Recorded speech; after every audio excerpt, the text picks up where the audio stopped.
Hello and welcome to our latest OC Regen video looking at joint ventures in the context of regeneration schemes. My name's Sarah Knight and I'm a partner in the corporate real estate team here at Osborne Clarke, specialising in joint ventures. In our last video, we looked at disputes in the context of regeneration schemes and joint ventures, and a consequence of that could be an exit by one of the partners from the joint venture. In this video, we're going to be looking at exits in a bit more detail, and I'm delighted to be joined by Jack Wellington. Hi, Jack. Hi, Sarah. Jack is a senior associate in our corporate team here at Osborne Clarke, who regularly works on joint ventures. Now, Jack, you've got a lot of experience in joint ventures. What is generally the position where one of the parties wishes to exit the joint venture relationship?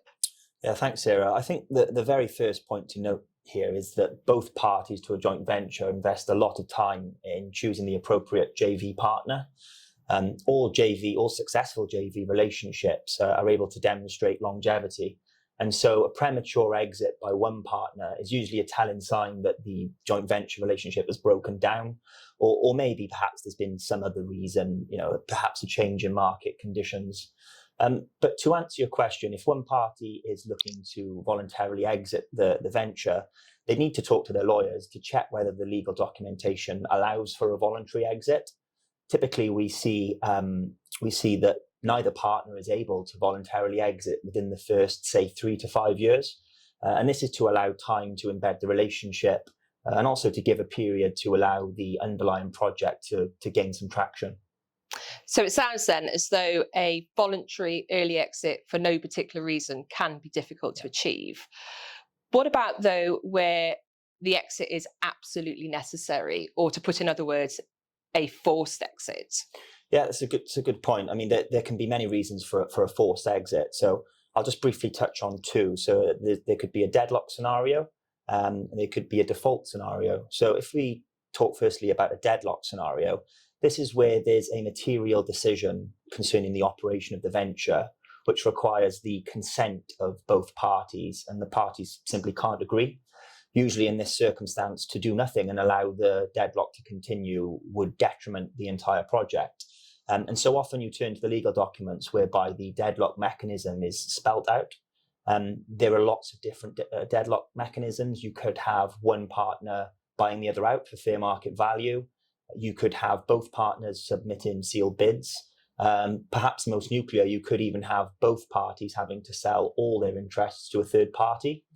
That's deadlock. But turning to default, this is where one party is in breach and the non-defaulting party regards the breach so severe that the only solution is to force the exit of the partner that's in default.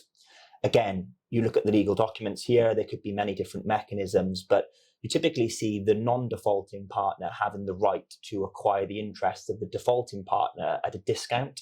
And often you also see that the more severe the breach, the bigger the discount is in favour of the non-defaulting partner. But I think the final point to mention here is that we do always urge our clients at the outset to have lengthy discussions around deadlock and exits. Clearly, they're quite awkward discussions to be having at the outset of a relationship, but they're critically important discussions, and they do need to be held. Great. So you've spoken there about voluntary exits and forced exits. Regardless of the type of exit, what would be your top 3 tips in terms of points to consider when exiting a JV, and in particular things which can commonly get overlooked? The first tip would be to consider the impact that termination of the joint venture documents has on any related services agreement. So there will often be, perhaps a management services agreement. So, what does termination of the joint venture documentation automatically trigger termination of the services agreement? If so, are there fees owing to the exiting partner under that agreement? And if so, what happens to those fees? Are they perhaps forfeited in a default scenario, and are they perhaps paid out in the usual way in a deadlock scenario where there's been no fault? I think the second tip would be to think about the repayment of members' loans. It's a similar point really, but in a default scenario, the one partner, the exiting partner, may expect to receive their loans perhaps in a deferred manner, or perhaps a repayment of those loans as a punishment. Whereas in a deadlock scenario where there's no fault, then the exiting partner would expect to be repaid their members' loans in full and without delay. And then finally, my third tip would be to consider the practicalities of an exit. You'd need to perhaps consider things such as whether the joint venture, the name of the joint venture may need to be changed so as not to refer to the exiting partner. Any board representative of the exiting partner on the board of the JV would need to resign. And even things like marketing materials and brochures, they may need to be updated so as not to refer to the exiting partner, so as not to breach any sort of IP rights or any IP claims.